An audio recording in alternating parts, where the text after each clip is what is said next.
Hello, everyone. Welcome to another episode of Just Send It to Marketing, a podcast where we analyze a brand, a campaign, or an advert. I have Andre here with me, who is a marketing strategy consultant, and I'm a luxury consultant. And today, we are going to talk about a brand. It's a Indian ancient-inspired wellness hair care product, and it's also founded by two siblings. Today, we're going to talk about Fable and Mane. Let's get into it. So, Prachi, I'm going to ask you, how do you come across this brand? It's an interesting story. So when I went back to India after 2 years of studying here, my hair was a mess, like mess and how. And they were very, in our ancient Indian tradition, we apply a lot of home remedies. For example, my scalp was a mess, my split ends were a mess, everything was mess. So my grandmother used to keep telling me that it needs to be internal, it needs to be with home remedies that you can cure everything. So while analyzing those home remedies, I was looking for Ayurvedic shampoos, and that's when I came across Fable and Mane. Of course, from the website, we don't believe anything. So I believed in word of mouth at that point, because Ayurveda for me is word of mouth. Because until you try, you don't understand. It has things like shikakai, brahmi, then nilgiri, bringaraj. These are all very Ayurvedic plants, Right, which are used still in Indian tradition. These are all a part of Indian secret. Right. So the brand was using that. And when my grandmother saw that ingredient list, she was like, okay, get this, then I tried that product.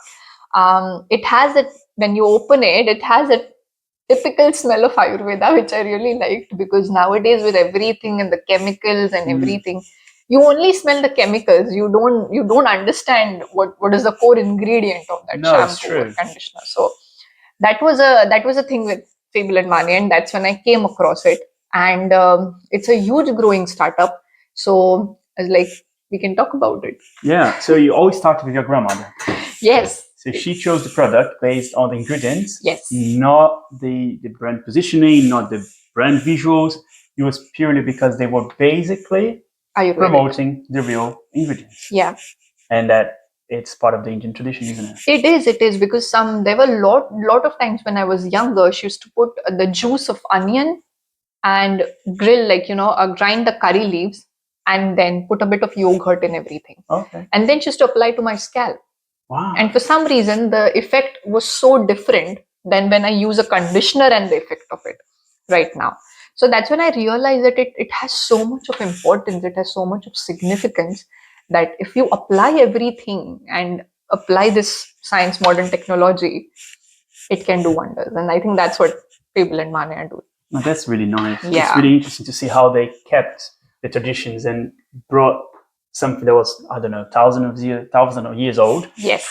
To today, and still able to advertise and keep the brand cohesive. Yeah, Andre. What do you think about the brand? So I knew that you were researching about it and going through it. Yeah. So my first interaction with the brand, if you like, was going to their website. Yeah. And I must admit, I really loved the colors. I really love the animal that they promote. Yeah. I think it resonates with me a little bit because of Brazil. So we had this conversation before about traditions and Indians and Brazilians. We kind of tend to behave in a certain way. True. Bringing old medicines to today. Yeah.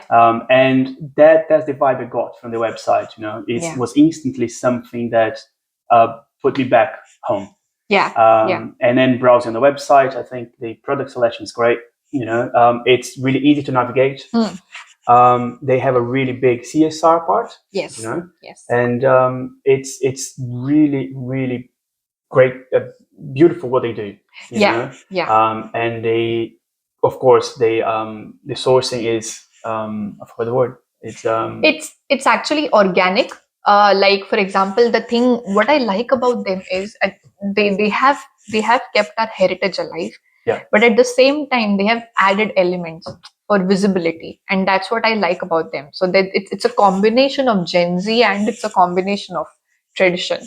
So that's what I like about them. Is I know it's a very one or two visibilities that you can get through branding, but it shows. It's not subtle. It shows, and that's what Ayurveda was anyway. Even if you just take cardamom, roast it, and you grind it, the smell will roam through your entire house. Okay. So it's that even if you do a small thing with it, the aroma that comes through it, it's huge. Okay. And I think that is one secret that I've applied to their communications and branding. So apart from the ingredients, the visual showcase is much more.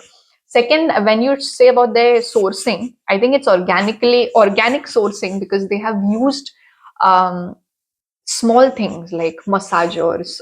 Your comb should be bamboo. I think after that, me and my husband use bamboo comb.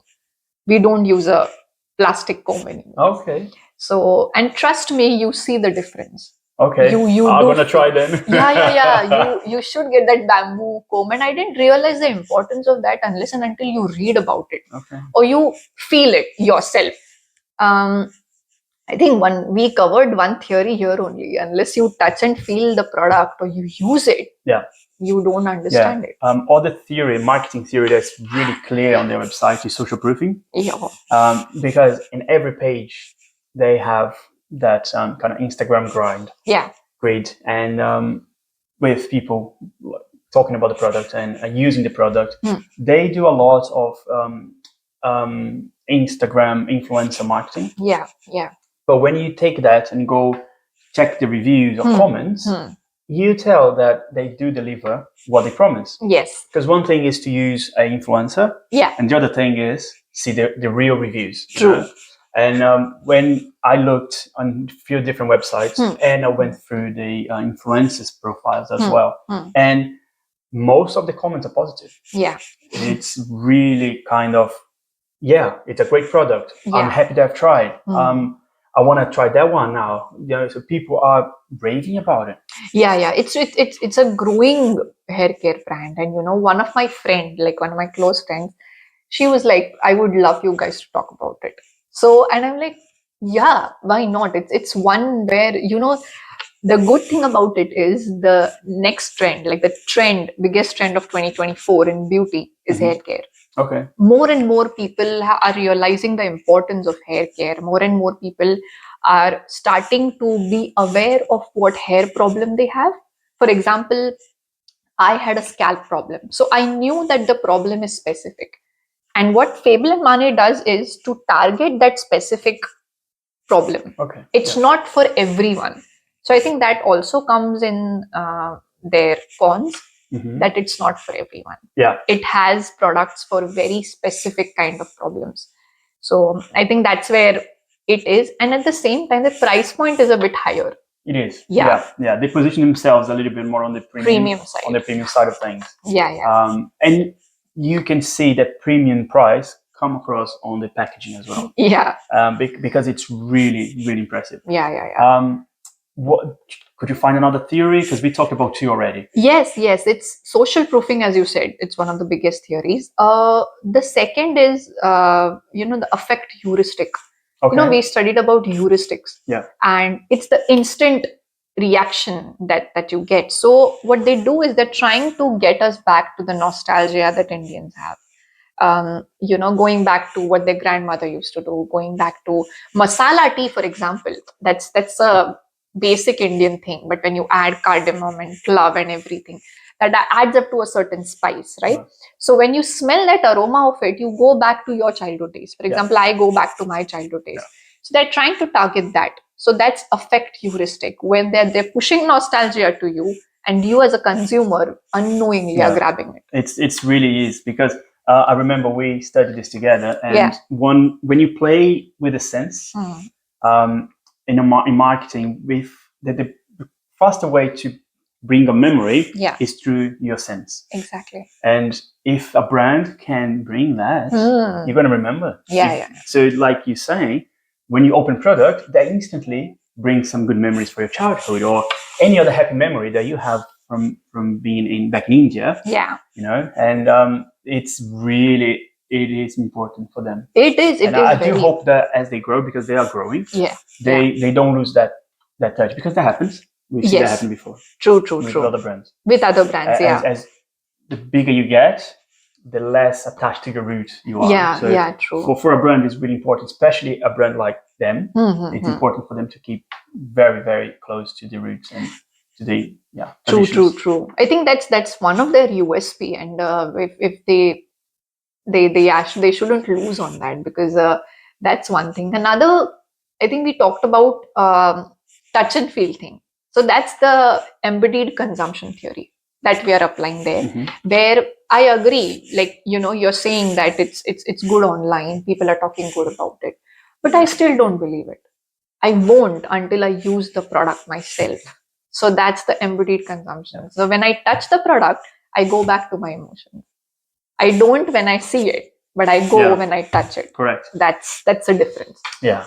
So I think that's so. Except social proofing, the effect heuristic, and mostly, Andre, there's this theory called anti-consumption theory, where as a consumer, you're trusted and attached to a certain kind of shampoo, a certain kind of aroma, everything. So when four people around you are keep telling you that, what, you keep using the same thing, how mundane are you? So when a certain person comes and tells you that, you automatically shift your own perception. You go into that anti-consumption zone. And that's when, okay, if I'm trying L'Oreal for a few days, okay, if she said that, now I'm going to go out and try Ayurveda. That's one of the consumption pattern as well that I observed, and people are trying Fable. And it shifts that and then brings the new brand. Yeah. That's brilliant. I think, those were a few important theories that I realized while studying about it. So, Andre, what do you think? We have talked about their cons, like their price point is a bit higher, that it's positioned themselves as premium. So, as you suggested, that they have to stick to their roots. What else can you suggest for them? Right. So, again, going back to their website, I could see some gamification aspects on their website, which is a good side.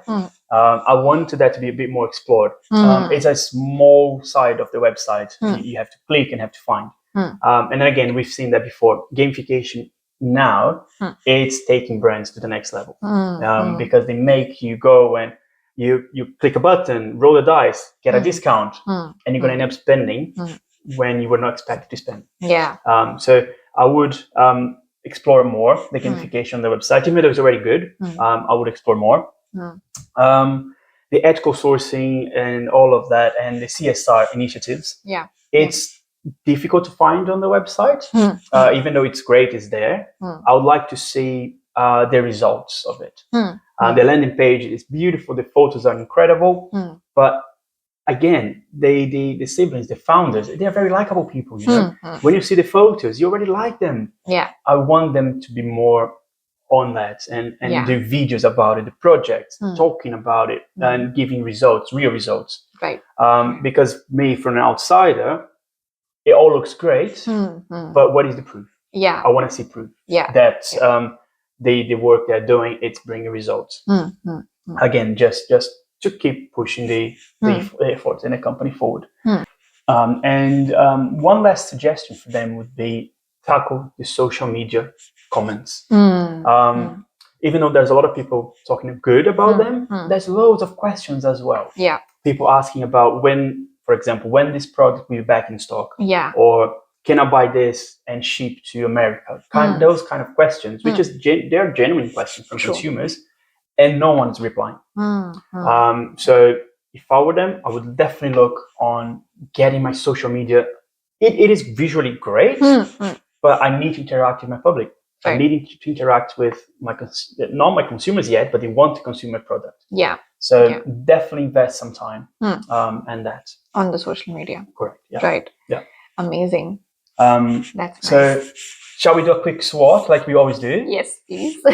Can you give me some strengths and weaknesses? Yes. So strengths, as we say, amazing brand visibility. Their USP is great. It's something that many people target, but not everyone can pull off. So I think that's one thing where they have won already.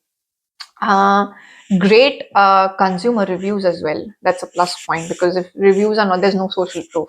So that That's where they have done again. Both thing is their ingredient list. It's very different. It's very niche, and the sourcing is ethical and organic. Yeah. CSR great. So I think that's their strength. With weaknesses, I feel that their weaknesses, their price point is a tad bit higher, and Indian culture will mostly look for if it's their secret, they'll look for an affordable price. Okay. That's what I think.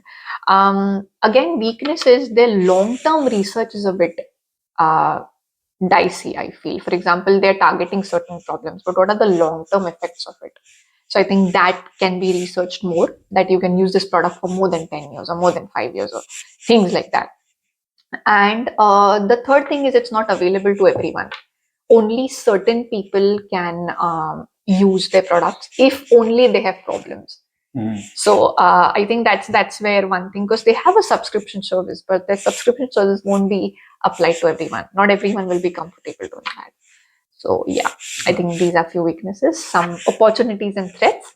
Sure. So again, opportunity side, I would highlight my CSR actions more. I would scream what I'm doing, you know, especially when my brand relates to Indian traditions. True. I want to scream what I'm helping, what I'm doing good for them. Male products, even though they have, I think there's a lot of room there to explore, especially that, like you said, the trend for 2024 is going to be hair product. Yeah. And I'm sure male is a big part of, big share of the consumers for them. It is. So the male public. Threats, definitely, again, the economy, you know, the downturn of the economy. And they need to be careful with bad press when it comes to cultural appropriation. I know they are Indian and they are using Indian traditions, but there's social media is very unpredictable now. So you need to be careful with that. And thinking about how the ethical sourcing is going to keep ethical. Animal testing, they're going to keep not using animals because they don't. Yeah. But they need to really, really look after and be careful with that. So that's always a potential threat when you use, when you are in those topics. Yeah, true. Yeah. Overall, it's a really pretty brand. Yeah. Colors, they match the products, the packaging, and the social media is just incredible. Yeah. I think brand-wise, they are very strong. Yes. Product, very strong. I would just have a step back. For example, social media. Yeah. I have my perfect feed, but I'm not talking to my consumer. They're asking me questions and I'm not engaging with them. Yeah. I'm losing the opportunity there to turn someone into a consumer. True. Great. Awesome. Yeah. Thank you so much, everyone, for watching this. I would like to thank my friend who suggested this company and startup as well. Please let us know if you have any brand, any advert, or any campaign in mind that you want us to talk about, and we would love it. So, see you next time. Thank you.